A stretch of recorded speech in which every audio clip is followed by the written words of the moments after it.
मानस जन कल्याण के उद्देश्यों की पूर्ति तथा अनेक चरितार्थ उद्देश्यों की पूर्ति हेतु मानस जन कल्याण संस्थान ट्रस्ट का उद्घाटन, गरीब, निर्धन तथा जरूरतमंद छात्र छात्राओं के लिए निःशुल्क कंप्यूटर परीक्षण केंद्र का उद्घाटन किया गया। आज 21 अक्टूबर 2020 को सुबह 11 बजे संस्था की ट्रस्ट की शाखा स्थित कोटवा रोड, छठा मील, जानकीपुरम विस्तार, सीतापुर रोड पर ज्ञान तिवारी विधायक सीतापुर और शाश्वतानंद महाराज और अध्यक्ष विनीत दीक्षित कार्यकारिणी पदाधिकारी की उपस्थिति में भावपूर्ण ढंग से किया गया। हंगामा टाइम्स न्यूज ब्यूरो।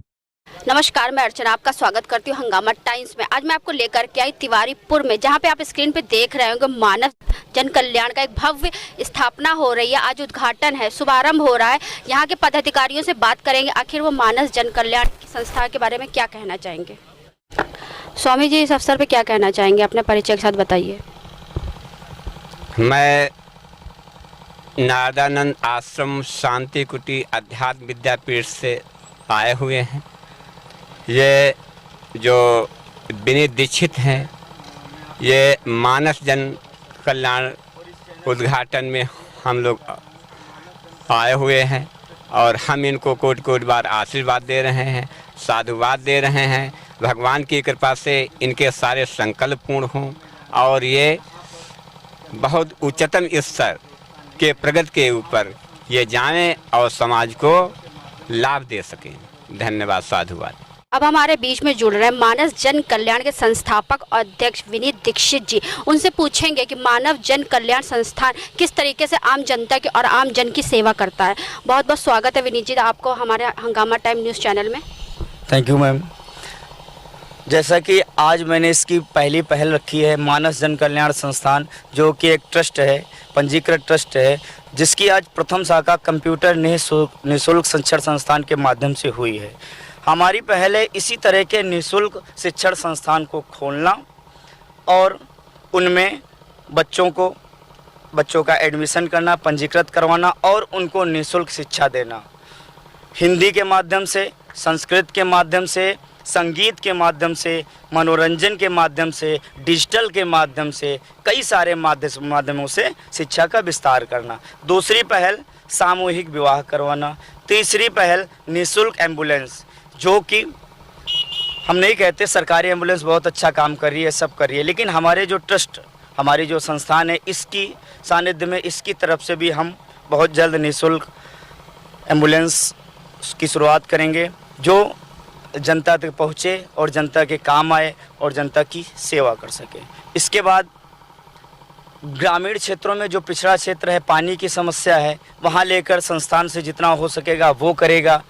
सब लोगों के मिलने से, कार्यकारिणी समिति सदस्य या जो भी हमारे सदस्य जुड़ेंगे, इन सब के मिलने से ग्रामीण क्षेत्र का विकास करना, वहाँ भी छोटे शिक्षण संस्थान निःशुल्क का उद्घाटन करना, ये हमारे पहल हैं। गरीब जन तक पहुँचना, वृद्धाश्रम में जाकर उनकी मदद करना, लोगों की सुनना और जितना हो सकेगा उसका निस्तारण करना, जिसका उद्घाटन आज इस संस्था के माध्यम से मानस जन कल्याण निःशुल्क कंप्यूटर शिक्षण संस्थान का उद्घाटन जैसा कि हो रहा है, जिस समारोह में आप सब सादर आमंत्रित हैं। यानी कि आपका कहना ये है कि मानस जन कल्याण हर जन की सहायता हर तरीके से करने जी के लिए कोशिश करेगा। जी बिल्कुल, हर संभव प्रयास करेगा। और ये बताइए सर, आपको ये प्रेरणा कहाँ से मिली? मैडम, अगर हम सच कहें तो ये प्रेरणा हमें लॉकडाउन के बाद से मिली। मन में तो बहुत कुछ था, करने की उमंग तो बचपन से थी, लेकिन कहते नहीं है किसी के पीछे किसी न किसी का हाथ होता है। तो जब हमें सहयोग मिला, जन लोगों का सहयोग मिला, हमारी सदस्य में टीम तैयार हुई, लोगों ने उत्साहित किया, लोगों ने एक सपोर्ट दिया। अकेला कोई कुछ नहीं कर सकता, बिना किसी सपोर्ट के कोई नहीं कर सकता। दिव्य जन का आशीर्वाद बना रहा, माता पिता का आशीर्वाद रहा और जो जन समूह, जो भी लोग जुड़े रहे, उनसे भी हमें बहुत प्रेरणा मिली। मन में तो था, करने के तो बहुत इच्छुक थे कि ये करेंगे वो करेंगे, लेकिन करने के लिए एक सपोर्ट की ज़रूरत होती है। किसी बिल्डिंग को रोकने के लिए जैसे स्तंभ की ज़रूरत होती है, वैसे किसी कार्य को करने के लिए जन समूह की आवश्यकता होती है। आज मेरे साथ जो भी सदस्य जुड़े हैं, मैं उनका कोटि कोटि आभार व्यक्त करता हूँ। मुझे प्रेरणा उन्हीं से मिली, स्वयं से मिली, कि लोगों में जा कर के उनकी सेवा किया जाए, जो निस्वार्थ भाव से किया जाए। आपने जो अपनी स्पीच दे रहे थे उसमें आपने एक शब्द बहुत अच्छा कहा था कि सिस्टम, अगर सिस्टम से काम करा जाए तो कोई काम भी सफल हो सकता है। जी, जैसे बिल्कुल आपने कहा। उदाहरण दिया था ट्रक का। जी। ये ट्रक अगर पंचर हो जाए जिसपे लाखों टन का बिल्कुल। भार होता है, लेकिन जी। 100 लोग भी उसे नहीं हिला सकते। जी। लेकिन वहीं पे 16 साल का अगर एक लड़का, एक बच्चा आता है, उसके पास सिस्टम होता है तो वो 100 टन का ट्रक भी उठा बिल्कुल मैम। तो आपके सिस्टम में कितने लोग आपके साथ शामिल हैं? हमारे सिस्टम में सर्वप्रथम हमारी कार्यकारिणी जो 7 सदस्यीय टीम है, इसके बाद 5 संरक्षक हैं और 10 सदस्य हैं।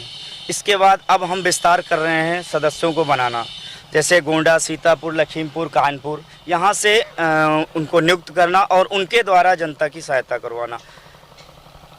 सीतापुर है, जितना भी हमारा क्षेत्र है इधर, जहाँ तक हम अभी दौड़ सकते हैं, जहाँ तक हमारी रेस है, वहाँ के लोगों को नियुक्त करना, उनके कार्यभार, उनके दायित्व को समझाना कि हमें जनता में कैसे जाना है, जनता की कैसे सुननी है और जनता तक कैसे अपनी योजनाओं को पहुँचाना है और जनता की कैसे मदद करनी है।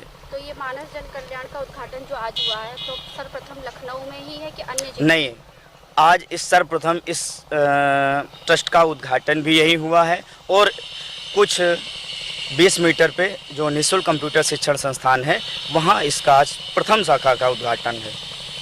अब हमारे बीच में जुड़ रहे हैं मानस जन कल्याण के उपाध्यक्ष। पहले हम उनसे उनका पूरा परिचय जानेंगे। सर, आपका पूरा परिचय? ये त्रिवेणी प्रसाद दीक्षित। तो आज के अवसर पे क्या कहना चाहेंगे? जी, आज जो ये यहाँ पर जो उद्घाटन हुआ है, इसके उपलक्ष्य में कहता है, ये जो मानस जन कल्याण संस्थान का उद्घाटन है, गरीबों की सेवा के लिए हुआ है। इसमें शिक्षा है, गरीबों की मदद है, विकलांगों के लिए व्यवस्था है कि उनका भी जो है गरीबी और मेरी बहुत दिक्कत है, बहुत परेशानी है, तो उनका भी जो है किसी तरह इस संस्था के द्वारा निःशुल्क कल्याण किया जाए। यानी कि देश के हर जन की सेवा करने का जी, संस्थान का कार्य। कारोबार जी आप जी, लोगों को और निस्वार्थ और ये ईमानदारी से। आपके मानस जन कल्याण से ज़्यादा लोग कैसे जुड़ सकते हैं? ये हम उनको जाकर के इस संस्थान के बारे में, एक एक व्यक्ति को इस संस्थान के बारे में अवगत कराएंगे कि इसमें क्या लाभ है और क्या क्या सुविधाएं हैं। इसकी जब जानकारी लोगों द्वारा पहुंचेगी तो लोग इससे जुड़ेंगे।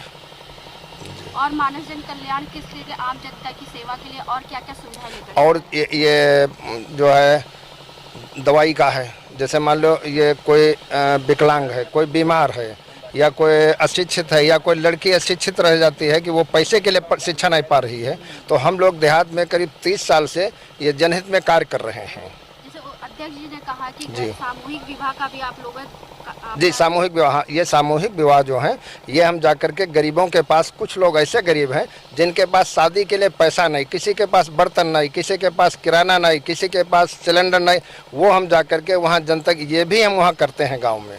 किसी के पास जैसे शक्कर की व्यवस्था नहीं, और एक कार्य ये करेंगे गांव में, वहाँ पर लोगों के जैसे कोई ख़त्म हो जाता है, उसके पास लकड़ी की व्यवस्था नहीं जलाने के लिए, वो हम शुरू से हम लोग कर रहे हैं। उसको जलाने के लिए, दाह संस्कार करने के लिए उसकी भी व्यवस्था हम लोग करते हैं। और इस बात के लिए हम लोगों ने सन 2000 ये 1900 वो चुनाव पिछला 15, हाँ, तो ये जो पिछला 15 का जो चुनाव था, इसके संबंध में हमारे गांव से 3 मिट्टियां हिंदू की उठ कर के चली गई, जो उनको फूंकने के लिए कोई स्थान नहीं था, वो गांव से उठ करके चली गई गांव से। फिर हमने उस पर अभियान छोड़ा। आज जाकर के उस अभियान में हमको सफलता मिली। मैंने काफ़ी संघर्ष किया, तब उसके बाद हमारे यहाँ 25 लाख रुपए की लागत से हमारे गांव शमशान सौदाह गृह बनवाया हमने। इसके लिए हमारे जो प्रधान जी, उन्होंने प्रेरणा दी। खर्चा गवर्नमेंट का आया। प्रधान इसकी ग्राम पंचायत जो कार्यदायी संस्था थी, ग्राम पंचायत थी, लेकिन 4 साल काफ़ी संघर्ष जूझने के बाद उसके लिए हम जेल भी गए थे। लेकिन इसके बाद हमने अपने उस पर सफलता प्राप्त की है। तो हमारा आज दहावा में ये जो है शमशान सौदाह गृह, उसका निर्माण 25 लाख रुपए की कीमत सरकार द्वारा कराया गया। इसके लिए हमने 4 साल काफ़ी संघर्ष किया और जेल भी गए। उसमें कुछ सदस्य जो जेल गए यहाँ बैठे भी हैं। कुछ जीवन में कुछ भी हासिल करने के लिए जी जी, संघर्ष बहुत जरूरी, और वो हम 40 साल से परंपरागत संघर्ष करते चले आ रहे हैं। जैसे अध्यक्ष जी ने कहा है कि बहुत जल्दी इसका हेल्पलाइन नंबर भी जारी जी होने जी जा जी रहा जी है। जी जी। तो हेल्पलाइन नंबर कब तक जारी हो जाएगा? अब हेल्पलाइन नंबर थोड़ा प्रयास कर रहे हैं, जितना जल्दी से जल्दी होगा वो जारी किया जाएगा। आम जनता से क्या कहना चाहेंगे? आम जनता से कहेंगे कि ये जो हेल्पलाइन नंबर है, हम प्रयास कर रहे हैं और तब तक के लिए, जब तक जारी न हो जाए तब तक निरंतर इसके लिए प्रयास करते रहेंगे। जब जारी हो जाएगा तो सभी को अवगत करा देंगे। आज हम लोग आए थे मानस जन कल्याण संस्थान में। आपने अध्यक्ष और उपाध्यक्ष के विचार सुने। इसी के साथ मैं अर्चना आपसे इजाजत लेना चाहूंगी। धन्यवाद।